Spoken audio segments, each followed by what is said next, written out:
So we're going to key through the Flora Neomexicana for Bryophytes, the big green book by Kelly Allred, Russ Kleinman, and Karen Blisard. We're going to key a Hedwigia. And this is what we have. We're looking at the moss that we're going to be keying. So I don't know how many of you know how to use a dichotomous key, but I thought one of my goals for this was to just see how to use this dichotomous key that's a little different than some. I want you to become familiar with the terminology in the key and be able to key out and identify Hedwigia ciliata.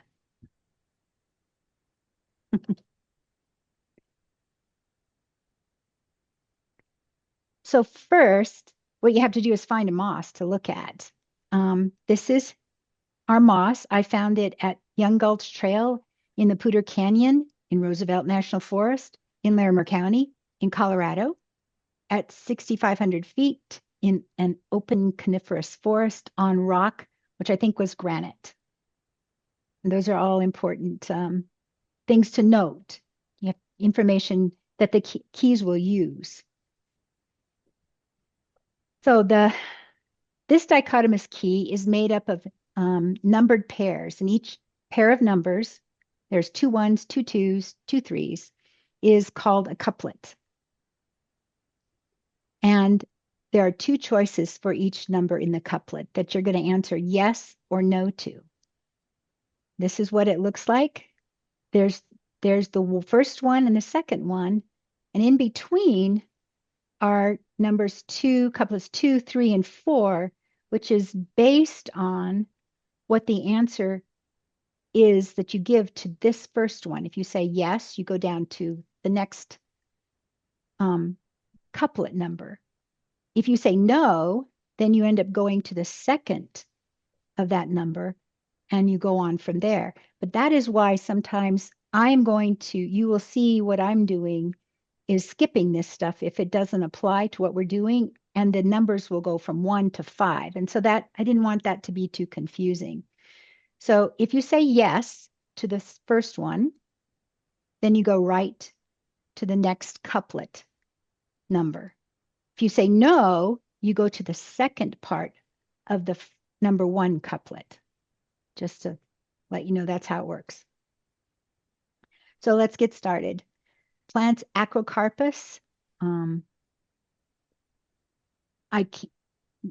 have a thing on my screen that I can't read all of what I wrote as written there, but anyway, not branched or occasionally branched beneath the inflorescence. This is group C. All of the mosses in this group will have those characteristics. And this is taking off on Rice Lindley a couple months ago, took us through the first part of the key and got us to acrocarp or pleurocarp. So I've skipped all that and we're going right to acrocarp. So we'll start with couplet 1. Plants with obvious gemma or brood-bearing structures at the ends of some stems, or plants lacking special gemma-bearing structures at the ends of the stems, but may be present in leaf axils. So we'll start with the red text, and we're going to talk about gemmy or brood-bearing structures. So gemmy are clonal little bodies that are produced by the moss as a way to reproduce non-sexually. This is talking about born on the ends of stems. And so that's these structures here. There's the little stems, and these are the little brood bodies. Here's another one, and you can see the brood bodies here. And here is a close-up of it. And what happens is these little things will fall off, and they'll reproduce and make a new moss, the same genetic, it's a clone. So this is showing the parenthetical thing here, but may be present in leaf axils. So plants lacking, number 2, the second one I mean, plants lacking special gemma-bearing structures, but may be present in leaf axils means if you see this, where these little filaments are gemmy, and they are connected down at the base of these leaves in the axil of the leaf where it connects to the stem. If you see that, it's included in this one because it's not a special stem bearing gemmy-bearing structures. So this is our plant, and it does not have anything that looks like this or what we saw before. So it is lacking them. So that gives us the second of the first couplet, the couplet number 1. And that sends us, because we said, that sends us down to the next couplet. And I wanted to show you again that we've jumped from, we're not on this one, we jumped down here. And so that's going to send us to number 5, not to get confused. I've also am going to include breadcrumb trails up here about which one we say yes to. There'll be you'll see this build as we go along. So starting with 5, the first one, leaves glaucous, blue-green, with a fine white cobwebby covering, which is actually a filamentous coating, but often appearing as a powdery coating. Glaucous means bluish green in color or grayish whitish bloom, like the stuff on a plum. And this is what the filamentous coating, the powdery stuff, looks like on the plant. But this is our plant, and we don't have any of that powdery white coating. So we are at the second, number 5, leaves not as above. So that's going to send us to the next couplet, which is number 6. Plants blackish or dark brown and quite brittle, strongly affixed to acidic rocks and boulders, which looks like this. This is Grimmia. At elevations higher than 8,500 feet. Well, right now we're just looking at the color and character of this, and that it's affixed to a boulder. So here's our plant. It's not black or dark brown. I don't know if it's brittle, but it does look like it's affixed to a boulder or rock, and that looks granitic, which is acidic. So that kind of leaves us in a quandary. So we next look at the elevation, the second part of that, at elevations above 8,500 feet. Well, this is at Rollins Pass at 11,000 feet. And you can probably tell that if you look at these little flocks up here, that you're at a high altitude. And the Poudre Canyon, where this was collected, is 6,500 feet. So it is not higher than 8,500 feet. So it is the second part of number 6, plants and or habit other than above. And that sends us to the next couplet, which happens to be 8. No, it doesn't follow 6. Plants tiny, the stems ephemeral, 1 to 2, parenthetically 5, which means sometimes it can be a little bit longer, up to 5 millimeters long, on soil. We're going to look at that first and compare that to the second part of that couplet 8. Plants generally larger, the stems often more than 5 millimeters long, and or persistent on various substrates. So I just hit the thing twice, but that's okay. So ephemeral means short-lived, about up here. And here is a tiny plant, is Tortula ecolon.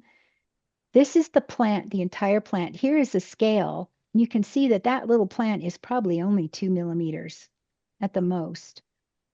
Ephemeral, that might be hard to tell. It means temporary or short-lived, and I'm seeing it when it's alive, so I don't know how long it's been alive. But usually, I'll get to that later. And it is on soil because you can see the soil right here. Our plant is over here. This is the scale, which happens to be my microscope slide, which is 25 millimeters wide. And you know that now that that is definitely greater than 5 millimeters.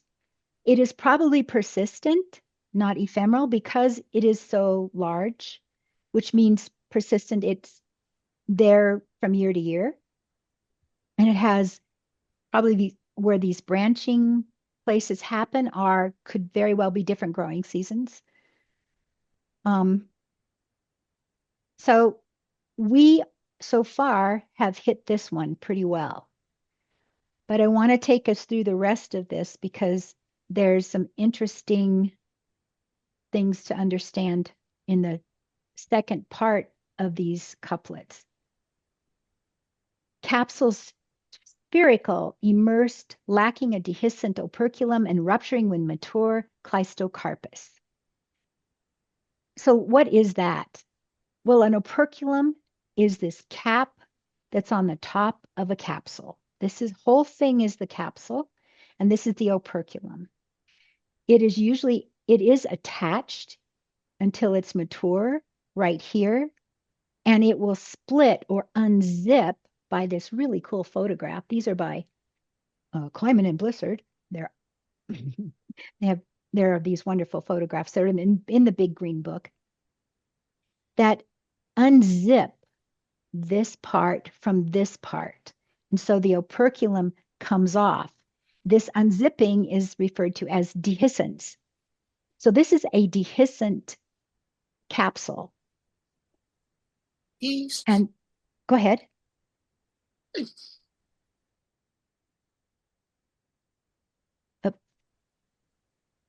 So now we're comparing that to cleistocarpus, what is not dehiscent. It does not have an operculum.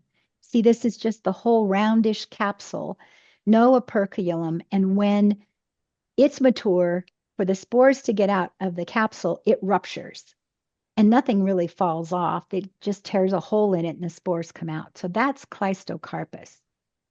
I also want to point out that up here we talk about the capsules being spherical and immersed. This is spherical and immersed.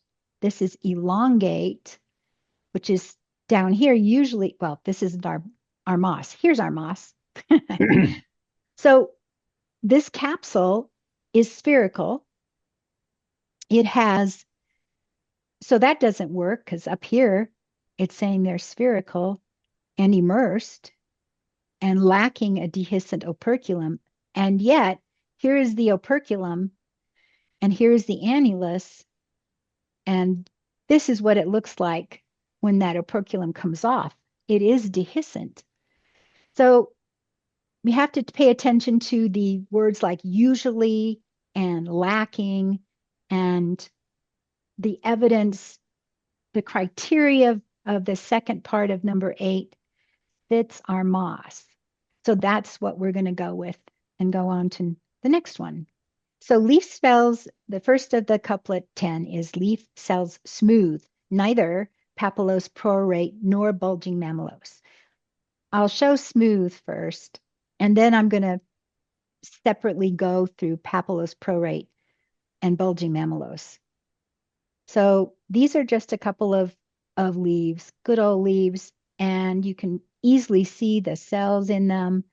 And if you look closely, you'll notice that from the focusing, from out of focus into focus, nothing is appearing really. All of a sudden you go from out of focus into focus, which belies that there's probably nothing projecting off the cell. And here's what a smooth cell looks like in cross section. Nothing is projecting off of these cells. Of this Tortula acolin, which is what we looked, that tiny little moss we were looking at before. So next, let's look at prorate. What does that mean? Well, prorate is when the ends of the cells jut up and they stick out. And you might think they're something else, but they are called prorate, as in this, here's the cell and here's the end of it. And this is a stacked photo, so you can see that these are bumps at the end of the cell. But I have this great video from David Wagner, and it's like Moe's when he was showing focusing up and down. This one is focusing down into the leaf, and you can see as the focus goes down that before you see the cell, you see these bumps happening. And then as it gets better, you can tell that they're at the bottom or the end of the cell, like here. And I really like this, just kind of look ahead of where the focus is going. And then the leaf margin shows easily, you can easily see how the end of the cell sticks out. And so that's what's going on here. And that's prorate. And that's an important one to know. So the next one I'm going to talk about is the bulging mammalose part of this. Bulging mammalose means bulging surface of a cell, and it's very rounded and mammalose-like. Here's a bigger view of it, higher magnification, and you can really see how the end, that cell is bulging like it's somebody squeezed a tube of toothpaste and it's trying to pop open.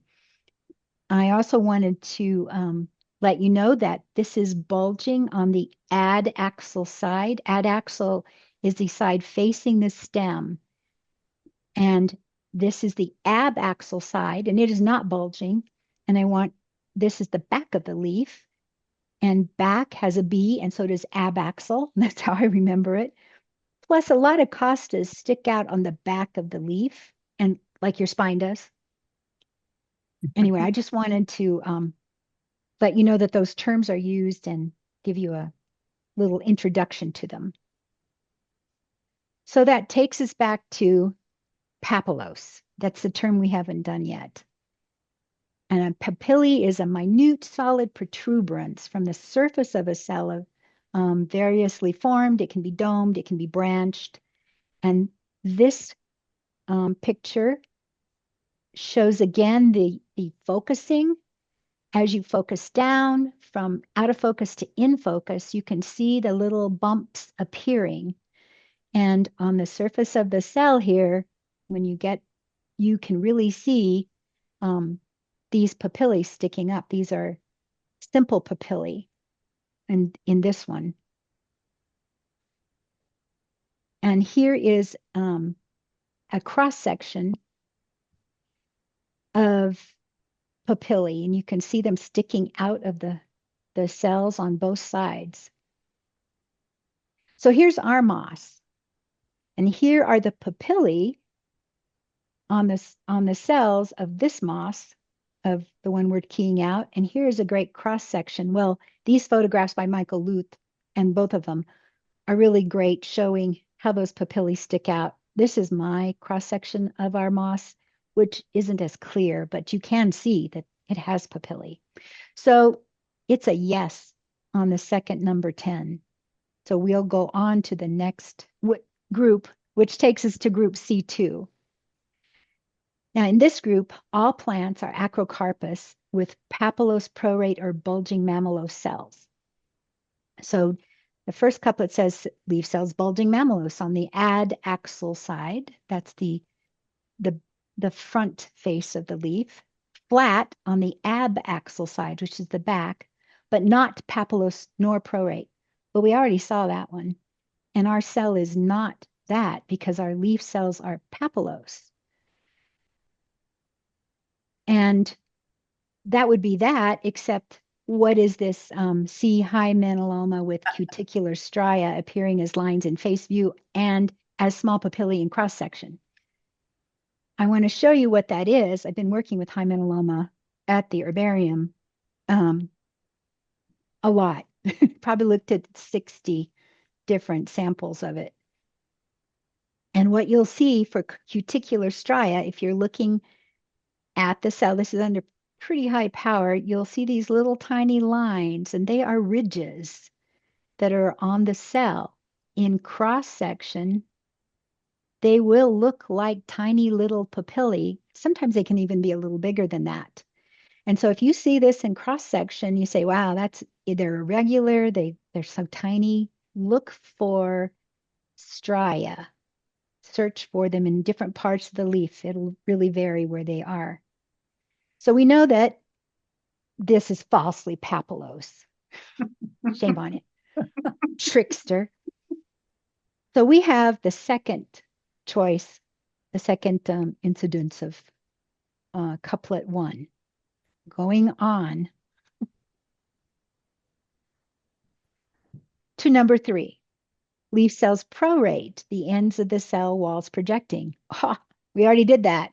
We know they're not prorate because that would take us Bartramiaceae.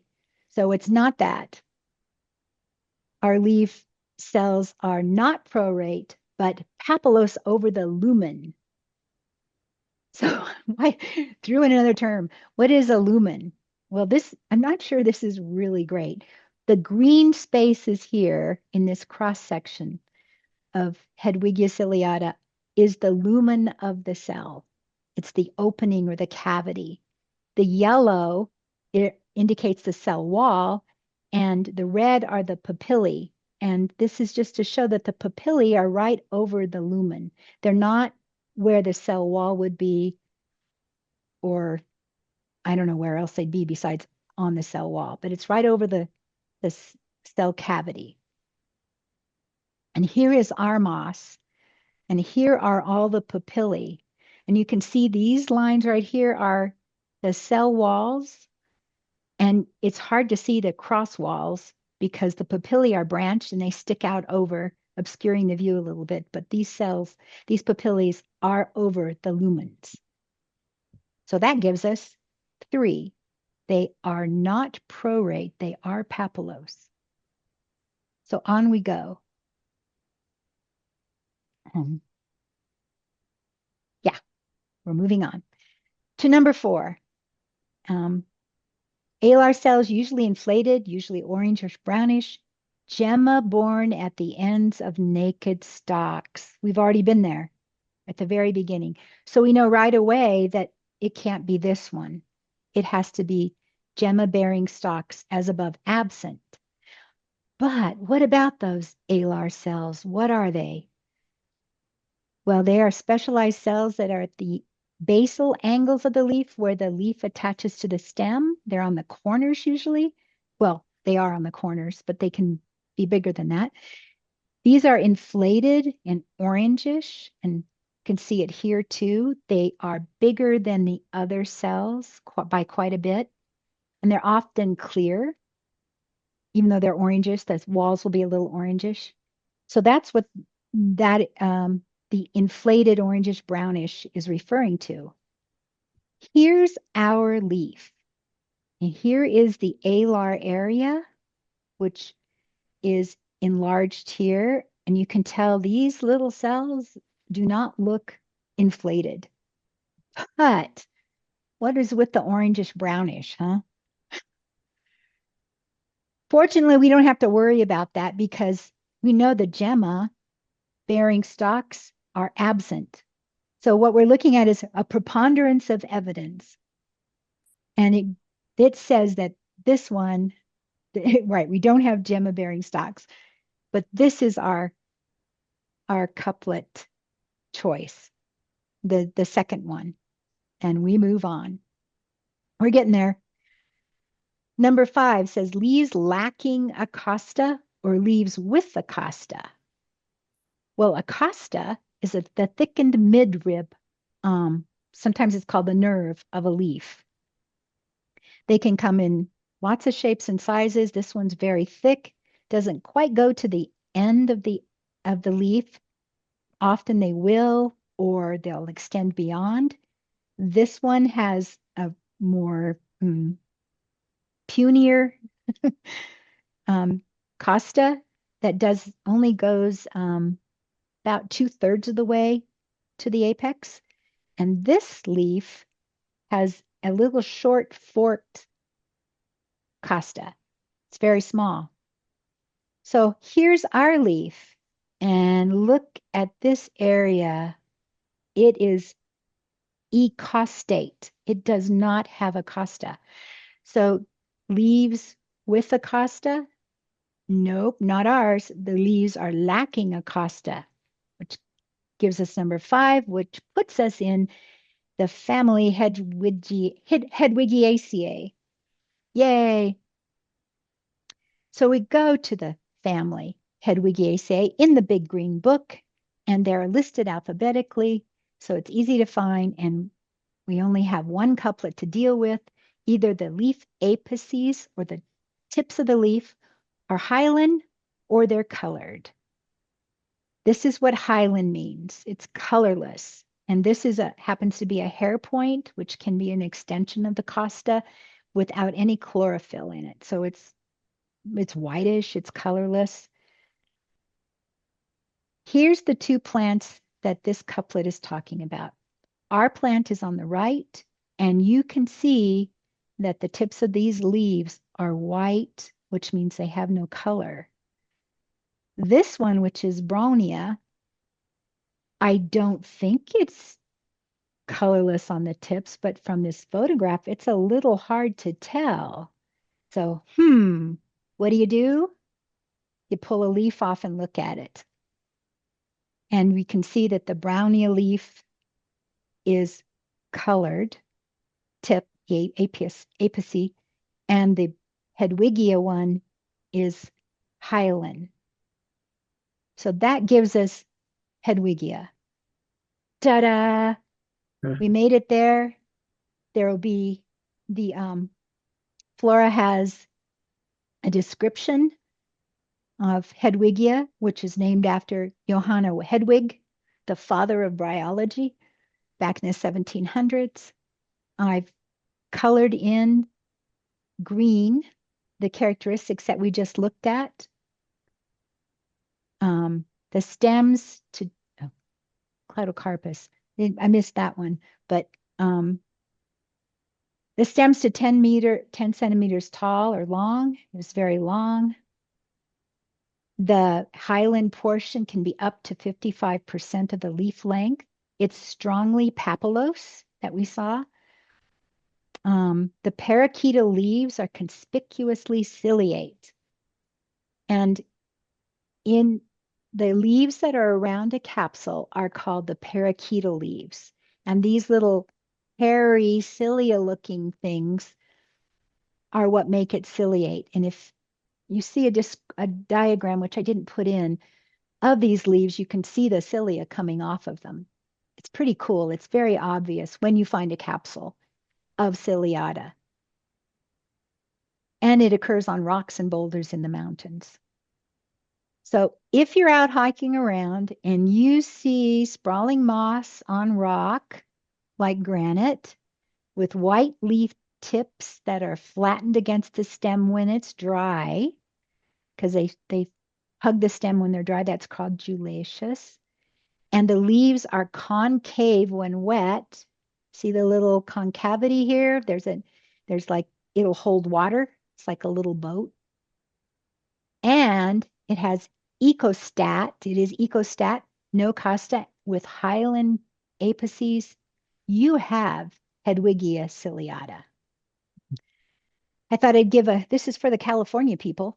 Don't know if anybody from California is here, but there are two other species that are found on the West Coast and only in California. It's stellata and the Dutansa. Oh yeah, Amanda. Sorry, Amanda. Otherwise, Hedwigia ciliata is found everywhere except North Dakota and Utah, probably because it hasn't been found there yet. But for you West Coast people, in the common mosses of Western Oregon and Washington, there's a really great diagram of comparing the three leaf apices of the three species, the stems, and the papillae differences between those that you might be interested in looking at. It's a nice comparison. So thank you. That's it for that. And I'll see if I can stop recording.